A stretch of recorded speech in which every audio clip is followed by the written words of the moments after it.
हम जो इस कार्यक्रम से जुड़े जो लोग हैं वो इस कार्यक्रम स्थल पर मौजूद। और ये देखिए, प्रधानमंत्री उन तमाम 8 चीतों को, उनके क्रेट्स को अब ये खोल दिया गया। और ये देखिए, पहला चीता खुद फोटोग्राफी करते हुए।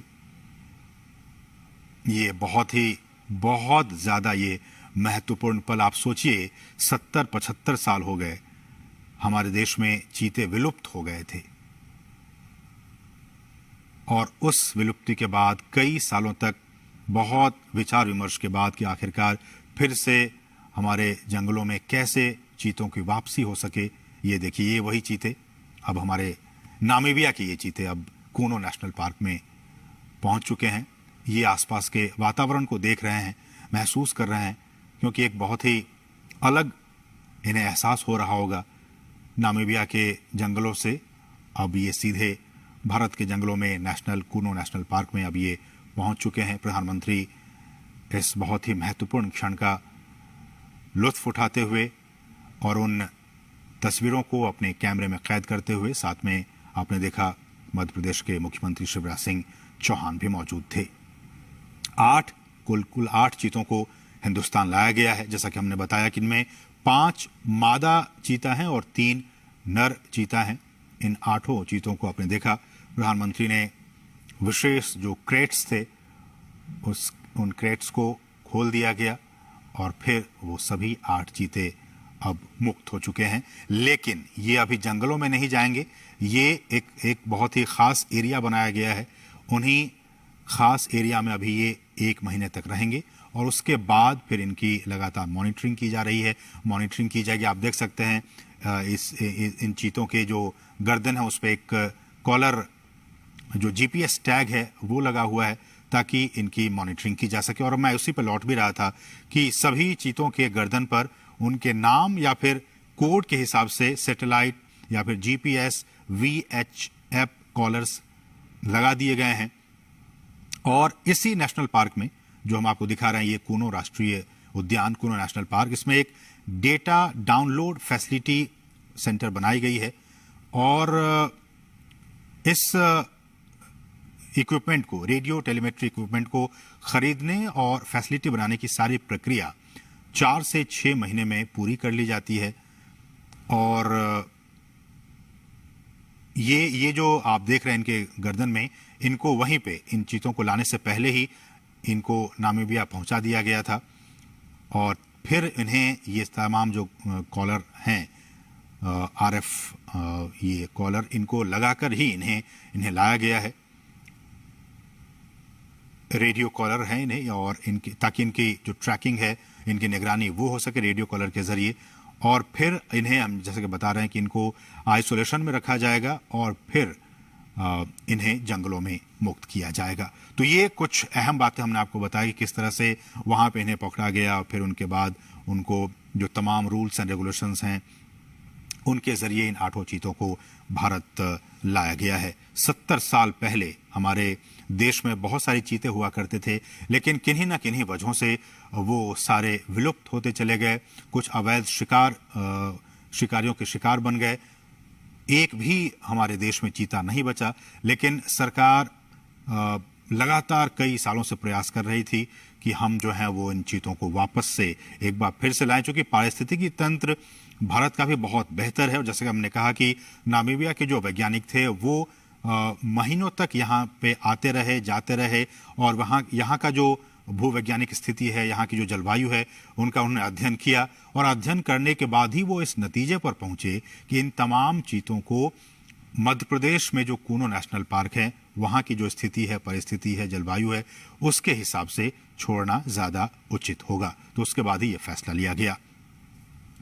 और हमने आपको बताया कि इन तमाम चीतों के गर्दन में रेडियो कॉलर लगे हुए हैं, ताकि इनकी मॉनिटरिंग की जा सके। और विशेष हमने बताया कि आपको चिनूक हेलीकॉप्टर के जरिए इनको यहाँ पे लाया गया। और प्रधानमंत्री मोदी, आप देख सकते हैं, इनको विशेष जो क्रेट्स थे उनको खोलकर, और प्रधानमंत्री ने इनको खुद वहाँ मुक्त किया। वो वहाँ पे अब विचरण कर रहे हैं। जो चीता प्रोजेक्ट है, अगर मैं इसकी बात करूं, ये भी बहुत महत्वपूर्ण है आपके लिए जानना कि किस तरह से भारत में चीतों को एक बार फिर से बसाने की यहाँ पे कार्य योजना बनाई गई। और इस योजना के तहत 5 साल में देश के कई नेशनल पार्क में ऐसी उम्मीद की जा रही है, जो हमारे वैज्ञानिक हैं, जीव वैज्ञानिक हैं, उनकी तरफ से ये कहा जा रहा है कि अगर ये ट्रांसलोकेशन और यहाँ पे ये सारी चीजें सही अनुमान के मुताबिक, प्लानिंग के हिसाब से सब कुछ ठीक रहा, तो आने वाले 5 से 10 साल में इनके जरिए और भी जो बच्चे होंगे उनको ऐसे उम्मीद की जा रही है कि 40 से 50 चीते पैदा होंगे और फिर उनको देश के अलग अलग नेशनल पार्क में फिर उन्हें बसाया जाएगा। बहुत ही महत्वपूर्ण। अभी तो सिर्फ ये 8 चीते कूनो नेशनल पार्क में आए हैं, लेकिन इन के बाद इनकी जब आबादी बढ़ेगी, ऐसी उम्मीद की जा रही है कि 40 से 50 के तादाद में इनकी आबादी होगी आने वाले 5 सालों में। तो उसके बाद इनको फिर देश के अलग अलग नेशनल पार्क में फिर इन चीतों को बसाने का काम किया जाएगा। और इस कार्य योजना के जरिए, जैसा कि हम कह रहे हैं कि भारत एक बार फिर दुनिया के सबसे तेज रफ्तार वाले जानवर चीता का घर अब बनने जा रहा है। और भारत सरकार ने चीतों को फिर से देश के जंगलों में लाने का काम किया है, बहुत ही महत्वपूर्ण काम किया है। और प्रधानमंत्री, जैसा कि आप देख सकते हैं, कितने उत्साहित हैं, खुद कैमरे के जरिए उन तस्वीरों को कैद करने की कोशिश कर रहे हैं।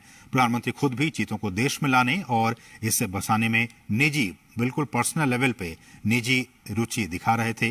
और उसी का नतीजा है कि आज ये 8 चीते अब हिंदुस्तान की सरजमी पर पहुंच चुके हैं। ये हम आपको बताएं, चीता आपने भी देखा होगा तमाम टेलीविजनों के जरिए, नेशनल ज्योग्राफिक पे, एनिमल प्लैनेट चैनल पे, कि किस तरह से ये जंगलों में रहता है। और ये एक मांसाहारी जानवर होता है। भारत से इसका लगभग 70-75 साल पहले खात्मा हो गया था।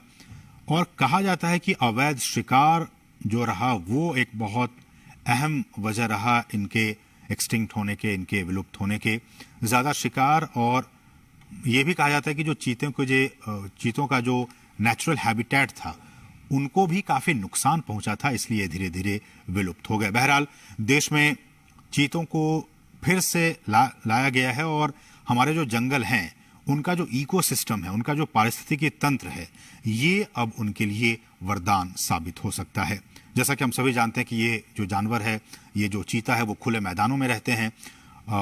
उनका आवास मुख्य रूप से वहीं होता है जहां उनके लिए शिकार अच्छी खासी तादाद में मौजूद होते हैं। घास के मैदान हो, झाड़ियां हो, खुले जंगल हो, अर्ध शुष्क वातावरण और थोड़ा सा ज्यादा तापमान उनके लिए सही होता है। तो थोड़ा ज्यादा तापमान हो, हम जानते हैं कि मध्य प्रदेश का ये इलाका ज्यादा तापमान इनका रहता है यहाँ पे 12 महीने। इसलिए भी हमारे जो वैज्ञानिक हैं उन्होंने कहा कि ये काफी उचित होगा यहाँ पे इन्हें रखना। घास के मैदान हैं, झाड़ियां हैं, खुले जंगल हैं, ये तमाम चीजें इनके अनुकूल हैं इनको यहाँ पे रखने के लिए, इसलिए यहाँ पे इन्हें लाया गया। चीतों को बचाने के लिए उनके शिकार करने के आधार, उनको हमें बचाने की जरूरत है।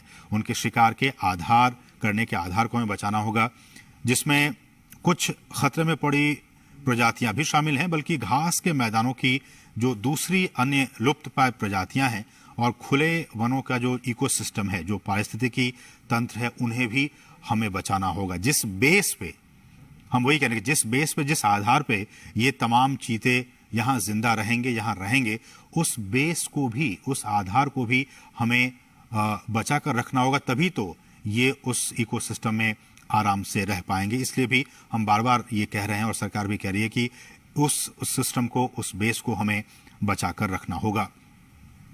चीतों को वापस लाने से देश में खुले जो जंगल हैं उनको बचाने के काम को भी अब काफी मजबूती मिलेगी।